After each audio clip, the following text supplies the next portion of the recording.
இன்னைக்கு நமக்கு ஒரு ஆரோக்கியமான தோசை ரெசிபி பார்க்க போகிறோம். அதுக்கு தேவையான பொருட்கள்: அரை கப்பு கேழ்வரகு, அரை கப்பு கொள்ளு, 1/4 கப்பு உளுந்து, 1/4 கப்பு பாசிப்பயறு, 1 ஸ்பூன் வெந்தயம். இப்போது இதை எல்லாத்தையுமே நமக்கு ஒரு 3லேருந்து 4 மணிக்கூர் தண்ணியில் ஊற வைக்கணும். ஊற வச்சு இதை அரைச்செடுக்கலாம். நான் இப்போ எல்லாமே சேர்த்து போட்டு தான் நான் ஊற போடுறேன்.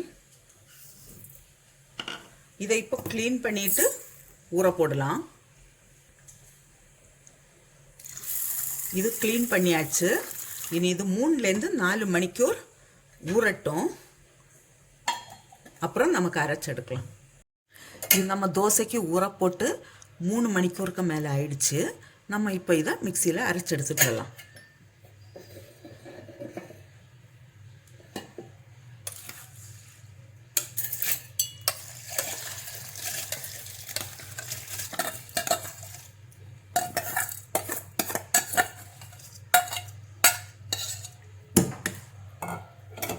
இதுக்கு கூடவே நான் இப்போ சால்ட்டும் போட்டு அரைக்கிறேன்.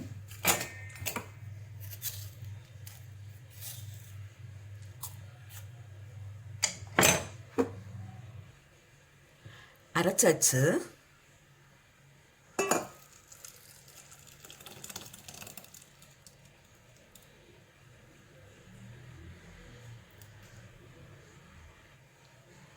இதை இப்போ புளிக்க வைக்கலாம். ஒரு 8லேருந்து 10 மணிக்கூர் புளிக்க வைக்கலாம். வெயில் சமயம்னா கொஞ்சம் சீக்கிரமாக புளிச்சு கிடச்சிடும், 6 ஹவர்ஸில்.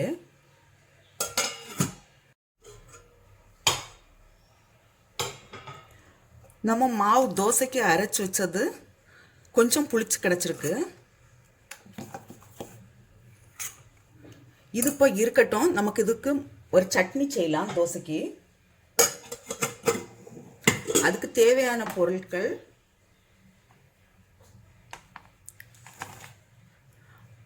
அரை கப்பு தேங்காய், 1 டேபிள் ஸ்பூன் பொட்டுக்கடலை, இது பச்சை மிளகாய் தான், ஆனால் பழுத்தது,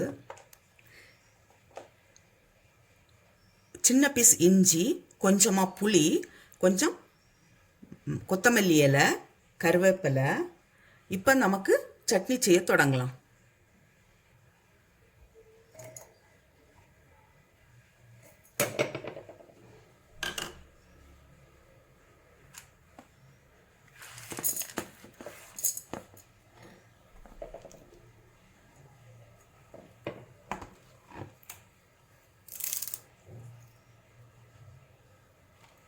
இதை இப்போ கொஞ்சம் தண்ணி விட்டு அரைச்சி எடுத்துட்டு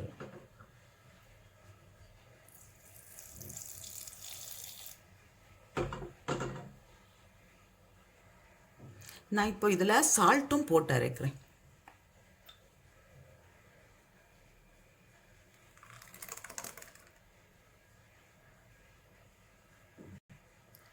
இனி இந்த சட்னிக்கு ஒரு தாளிப்பு கொடுக்கலாம்.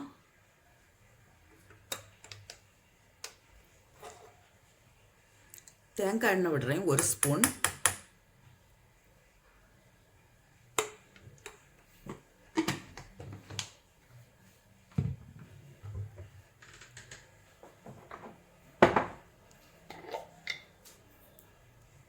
கடுகு,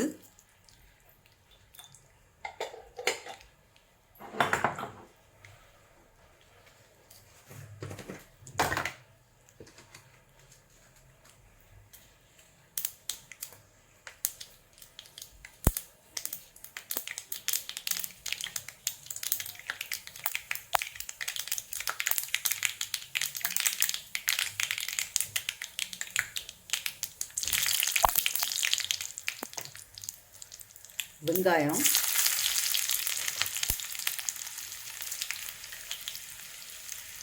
கருவேப்பிலை.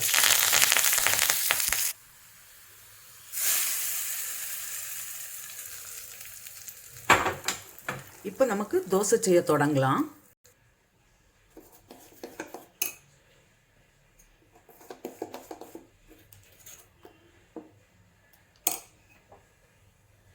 ஒரு தவா வச்சு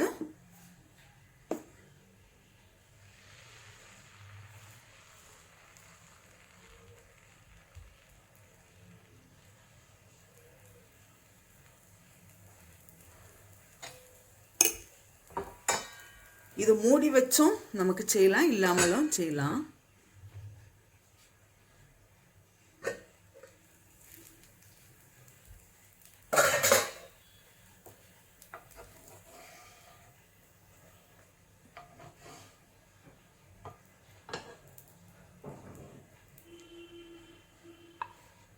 இதே போல் நமக்கு செய்தெடுக்கலாம் மீதி தோசையும்.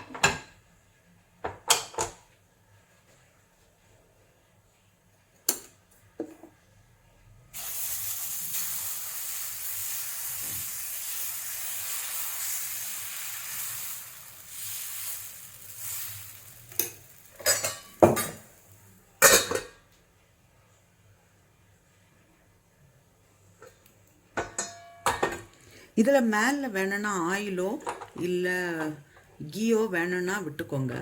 நான் இப்போ எதுவும் விடலை.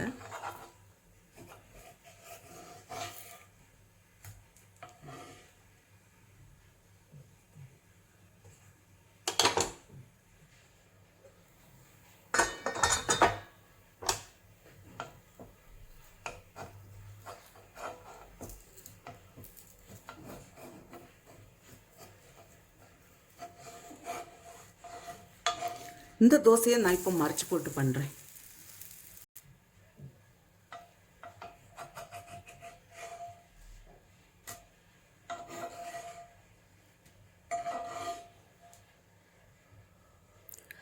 தோசையும் சட்னியும் ரெடியாக இருக்குது. நீங்களும் இதே போல் செய்து பாருங்கள். செய்து பார்த்து உங்களுடைய கருத்துக்களை தெரிவிங்க. உங்களுக்கு இந்த சமையல் பிடிச்சிருக்குன்னா சப்ஸ்கிரைப் பண்ணுங்கள். உங்களுடைய ஃப்ரெண்ட்ஸுக்கெல்லாம் ஷேர் பண்ணுங்கள்.